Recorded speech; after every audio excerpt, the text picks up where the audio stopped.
My name is Eileen O'Reilly. I'm a GI medical oncologist from Memorial Sloan Kettering in New York, and delighted to be here today to review frontline treatments for advanced pancreas cancer. So I think the audience is aware that this disease is one of rising incidence. Most patients present with metastatic disease, and to date, chemotherapy has been the mainstay of treatment.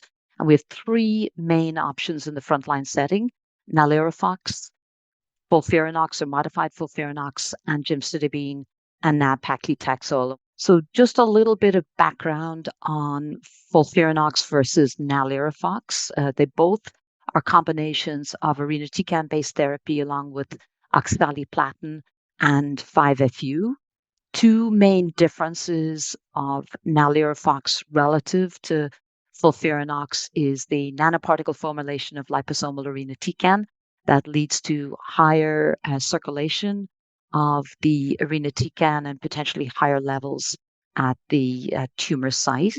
The other main difference between the two regimens is the lower dose of oxaliplatin, which may mitigate some of the cumulative neuropathy. And both of these now are widely used regimens. So we'll just summarize the frontline studies that support the use of these different treatment combinations. The PRODIGE study, which was reported, almost 15 years ago now, looked at FOLFIRINOX relative to gemcitabine. The MPACT study, reported in 2013, looked at gemcitabine and nab-paclitaxel relative to gemcitabine. And more recently, in 2023, we saw the readout of the NAPOLI-3 trial, which compared NALIRIFOX to gemcitabine and nab-paclitaxel all in the frontline untreated metastatic setting. So just summarizing the highlights of these trials.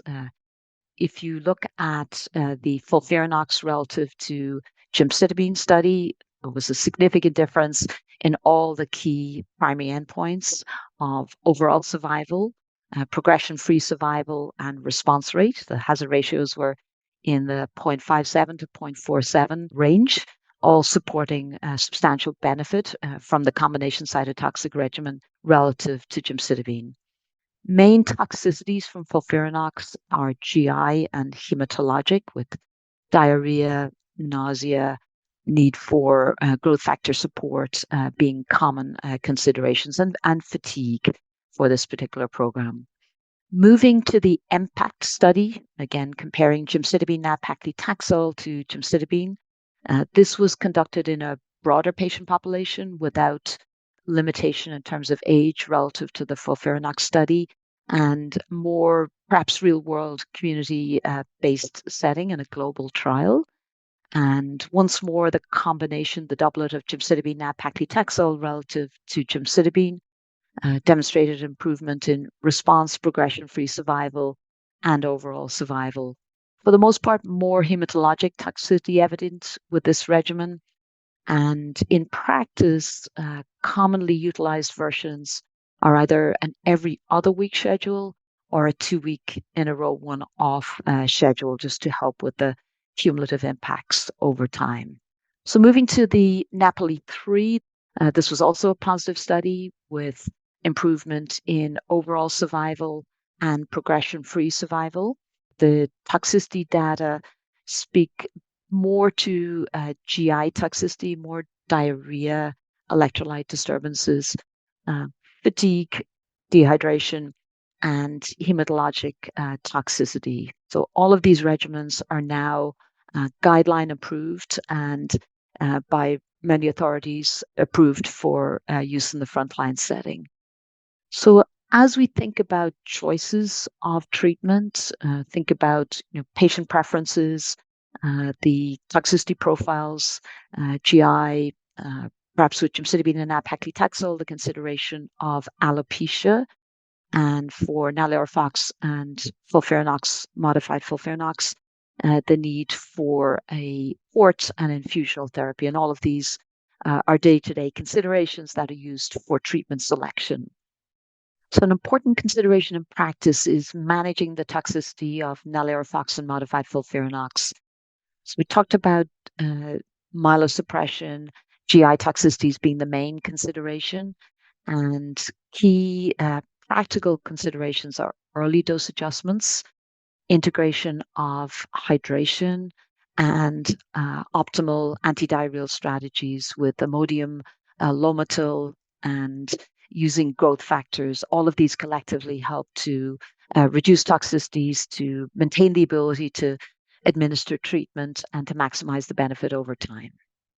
So moving to maintenance therapy for pancreas cancer, precedent for this has been established in the BRCA setting. So BRCA1, BRCA2 mutations, either germline or somatic, occur in about 5 to 7% of people with pancreas cancer. And in 2019, the FDA approved olaparib as a maintenance treatment following 4 months of platinum-based therapy. And that has been shown to increase progression-free survival and is a nice option as an alternative to maintenance cytotoxic therapy for this subset of individuals. So now moving to where the field is headed, a lot happening in the sense of targeted therapies for pancreas cancer, noting KRAS mutations and early data supporting targeting G12C and the other alleles in pancreas cancer, and a small subset of individuals who have KRAS wild-type disease. There are also targeted options available for that subgroup. So just keeping in mind that it's very important to recommend both germline and somatic sequencing for patients with pancreas cancer. Thank you very much for listening today. And just a reminder for our audience that there are detailed slides available for your reference, which will support what we have reviewed. Thank you again.